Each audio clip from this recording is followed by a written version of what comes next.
Welcome back. तो ये एक जगह है थेम्स, जो कि ऑन वे टू कोरोमांडल है। जो है वो कल रात जो है वो मैं यहाँ रुका हूँ, और मैं आपको जो है वो एक बहुत ही ब्यूटीफुल चीज़ दिखाता हूँ कि यहाँ पे जो बीच फ्रंट लिविंग है वो किस तरह की दिखती है। ये आप अगर मेरे पीछे भी आप देखेंगे तो आपको जो है ये घर नज़र आ रहे होंगे। मैं एक मिनट अपना कैमरा टर्न, तो ये बीच है थेम्स की जो है। बीच के बिल्कुल साथ रोड है, और पीछे जो है वो बहुत ही ब्यूटीफुल कह लो माउंटेन है। और ये सारे जो हैं वो लोगों के घर हैं, और इनमें अक्सर जो हैं वो होटल्स हैं, या क्या कहते हैं, इवन कि जिनके घर हैं उन्होंने जो है वो एयरबीएनबी पे डाले हुए हैं। एयरबीएनबी या booking.com पे डाला हुआ है। एक पोर्शन जो है वो होटल में कन्वर्ट किया हुआ है, और दूसरा पोर्शन जो है वो क्या कहते हैं खुद रह रहे हैं। तो आज जो है वो लकीली बहुत अच्छा वेदर है। फोरकास्ट अच्छी नहीं है, आफ्टरनून में जो है वो ये वेट होने वाला है। लेकिन क्या कहते हैं, it's one of the most beautiful places जो है ना ऑन अर्थ। मतलब मैं आज जितनी भी जगह मैंने फिरी हैं इवन न्यूजीलैंड में, उनमें से जो है ये one of the most beautiful place है। ये थोड़ा सा मैं रोड की तरफ आया हूँ, तो ये सामने जो ब्लैक सीलिंग या ब्लैक छत नज़र आ रही है ना, वहाँ पर मैं रुका हूँ। तो ये सारा जो है वो मतलब आपको अनरियल सा लगता है जब तक आप खुद ना देख लो। मतलब आप आंखों से खुद ना देखो तो पिक्चर परफेक्ट टाउन है एक तरह से ना ये।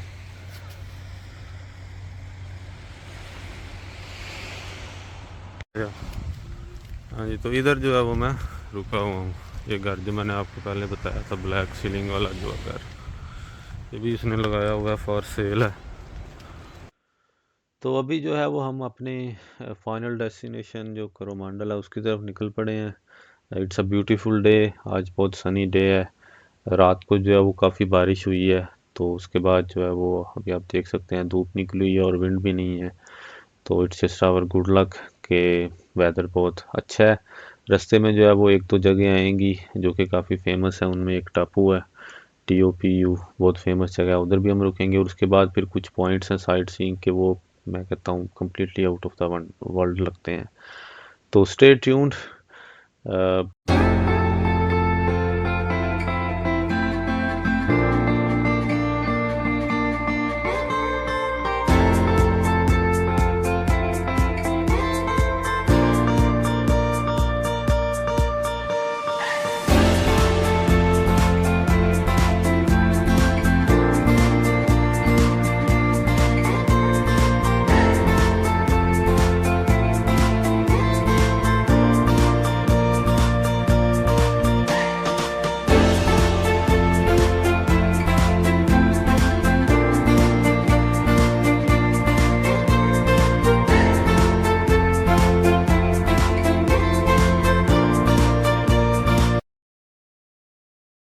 हाँ जी, तो वेलकम बैक, अस्सलाम वालेकुम वंस अगेन।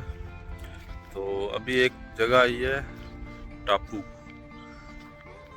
जो है वो क्या कहते हैं थेम्स से जो है वो आगे 10-15 मिनट की ड्राइव है बस। एग्जैक्टली कह लें सेम लाइक थेम्स, बहुत ही ब्यूटीफुल। ठीक है, रोड के साथ जो है वो क्या कहते हैं बीच, और साथ में जो है वो माउंटेन एंड फॉरेस्ट। लेकिन ये बीच काफ़ी बड़ी है और काफ़ी रोकी है एज़ कम्पेयर टू थेम्स पे। जो है वो कैंपर वैन्स के लिए भी प्रॉपर जगह बनी हुई है। ये सामने अगर शायद आपको नज़र आ रही होगी।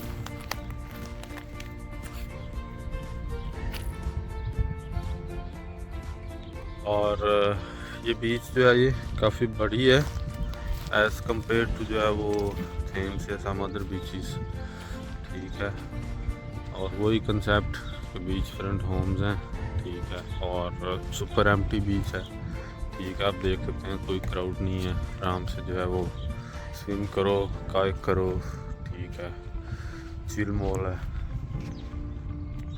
ये पीछे जो है, ये जो भी सॉरी सामने आप जो देख रहे हैं, ये बेसिकली कोरोमांडल फॉरेस्ट है सारा। ठीक है, पहाड़ के ऊपर जो है वो सारा फॉरेस्ट है। ये जो है ये इस बीच से कुछ रॉक्स जो हैं मैंने कलेक्ट किए हैं। कुछ इसमें से जो है वो बड़े क्रिस्टल हैं, सॉरी मैंने नहीं कलेक्ट किए, किसी और ने कलेक्ट किए। ठीक है, और क्या कहते हैं, आप देख सकते हैं बड़े क्रिस्टल हैं और साफ़ सुथरे हैं। ये बस यहाँ पड़े हुए थे, मुझे लगता है अभी कलेक्ट करके चेक चुक करके छोड़ गया इधर। ठीक है, ये पीछे जो है वो फॉरेस्ट है जिसकी मैं पहले बात कर रहा था। ठीक है, और सामने नीचे जो है वो कैंपर वैन्स की पार्किंग है, और ये बहुत से मोटल और होटल्स हैं साथ में जो है ना इस बीच के बीच। तो चलते हैं अब आगे, देखते हैं आगे क्या है। तो अभी हम टापू से निकले हैं, और टोपू जो अब कुछ लोग इसको टोपू कुछ टापू बोलते हैं, तो क्या कहते हैं, ये टाउन सेंटर है इसका, just like other beautiful towns. सामने आप देख सकते हैं वो कोरोमंडल फॉरेस्ट और माउंटेन्स हैं, और यहाँ पे जो है वो कैंपर वैन्स लेके लोग बहुत ज़्यादा आप फिर रहे हैं। ठीक है, क्योंकि ये बड़ा जो है ना वो फेमस स्पॉट है न्यूजीलैंड में जो है, स्पेशली कैंपर वैन्स के लिए। तो वंस अगेन जो है आप देख सकते हैं ये कोस्टल ड्राइव है जिसकी मैं बात कर रहा था। एक साइड पे सी है, दूसरी साइड पे माउंटेन है। इट्स जस्ट वंडरफुल जो है ना, इस तरह की जगह पे जो है ना वो इवन ड्राइव करना या टाइम आउट जो है ना वो बहुत अच्छा, एक डिफरेंट आपको फीलिंग आती है।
काफ़ी हाइट पे है। मैं कहता हूँ व्हाट अ ब्यूटी।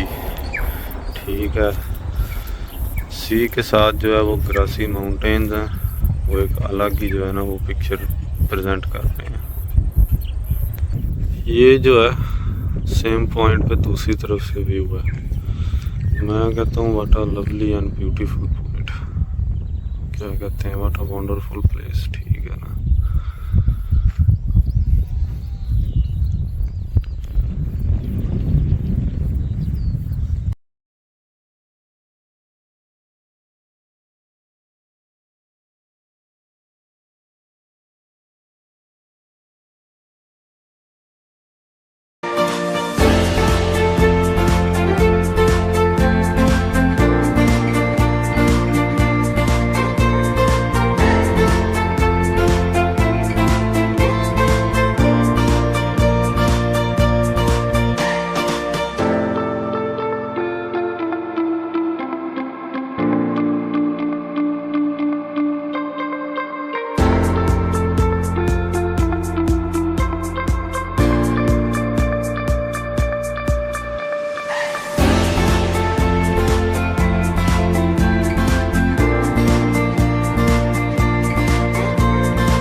हाँ जी, तो ये है जनाब कोरोमंडल। ठीक है, जो कि काफ़ी हाइट पे है। ये उसका टाउन सेंटर है, छोटा सा टाउन है। ठीक है, और यहाँ पे जो है वो थोड़ा सा स्टे है आगे एक बीच पे। और क्या कहते हैं, आप देख सकते हैं बहुत सिंपल सा टाउन है ये। राइट साइड पे इवन पेट्रोल पंप की गैस जो है वो आपको देख के अंदाज़ा हो जाएगा। बट नो डाउट जो है वो बहुत ब्यूटीफुल जगह है। और अभी इसकी कुछ गलियों में भी फिरते हैं, जस्ट देखने के लिए कि ये कैसा लगता है। ये वन ऑफ द स्ट्रीट है। ठीक है, स्ट्रीट्स जो है वो थोड़ी नैरो हैं, लेकिन ठीक है, मतलब प्रॉपर जो है वेल मेंटेन्ड है। एक चीज़ आपको यहाँ पे भी देखने में मिलेगी कि इवन दो कि ये बहुत रिमोट एरिया है, मतलब मेन सिटी से अच्छा खासा दूर है, फिर भी आप देख रहे हैं हर घर के बाहर जो है वो पोस्ट के लिए बॉक्स लगा हुआ है। और यहाँ पे भी जो है वो डेफिनेटली पोस्ट पहुँचती होगी। और हाँ जी, तो एनजेड वेलकम पोस्ट यहाँ बैक। पे जो है वो सबसे अभी ज़्यादा जो है वो कॉमन है। कोरोमंडल में तो है। इंफ्रास्ट्रक्चर वाइज जो है इवन वेरोना के जो बीच रूरल एक एरियाज़ हैं वो जगह भी काफ़ी स्ट्रॉन्ग हैं। कह लो कि कोरोमंडल सेंट्रल में जो है वो पहुंच गया हूँ। इस वक्त जो है वो दोपहर का जो है वो 1 बज के हैं और वेदर आज बहुत अच्छा है।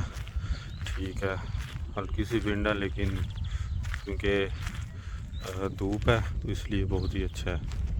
वंस अगेन फिर एक बहुत ही ब्यूटीफुल बीच, पहाड़ों के बीच, ग्रीन पहाड़ों के बीच, क्राउडेड भी नहीं है।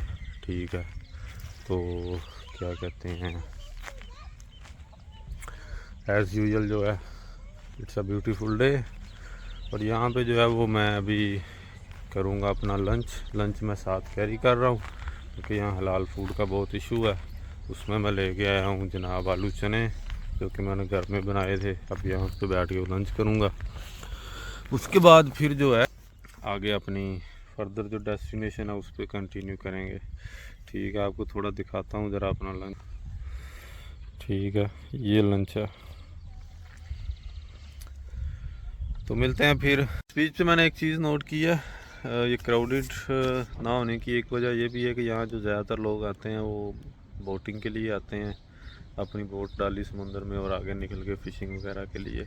अभी मैं तकरीबन 1 घंटा इधर बैठा हूँ और 1 घंटे में जो है हर 10-15 मिनट बाद जो है ना यहाँ पे कोई ना कोई जो है ना बोट लेके आ रहा है और क्या कहते हैं वो आगे जा रहा है। अभी फिर एक आ गया है। ठीक है, वो अगर आप पीछे मेरे बैकग्राउंड में देखते हैं तो वो वाइट कलर की गाड़ी जो है।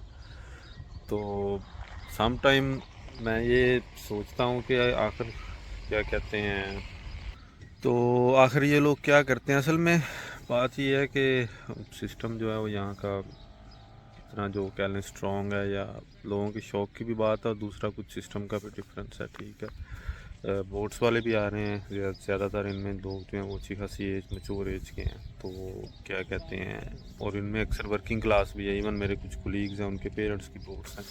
तो वो जब अपनी टीन एज नहीं, मतलब जब वो अपना वर्किंग स्टार्ट करते थे 25-30 साल की उम्र में, उस वक्त वो गोल सेट करते थे। ठीक है, लीज़ पे बोट ले ली। ठीक है, वो आहिस्ता आहिस्ता आहिस्ता आहिस्ता जो है वो अगले 5-10 साल में जो है वो उसकी ओनरशिप ट्रांसफ़र हो जाती है। और फिर दूसरा स्टेबिलिटी है।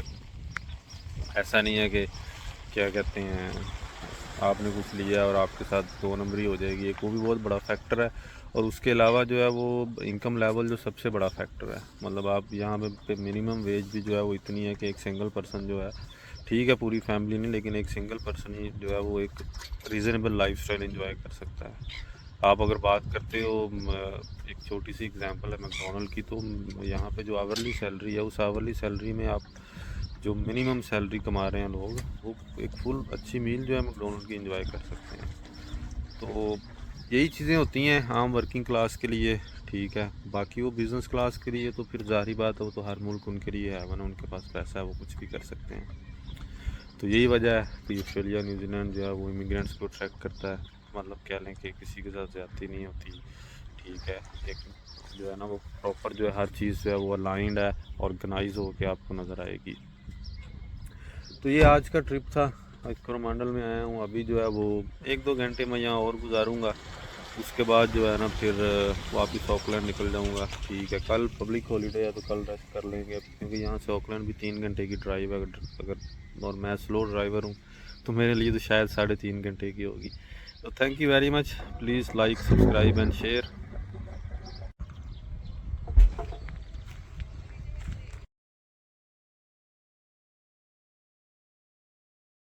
मिलते हैं एक और नई वीडियो के साथ। Thank you very much once again.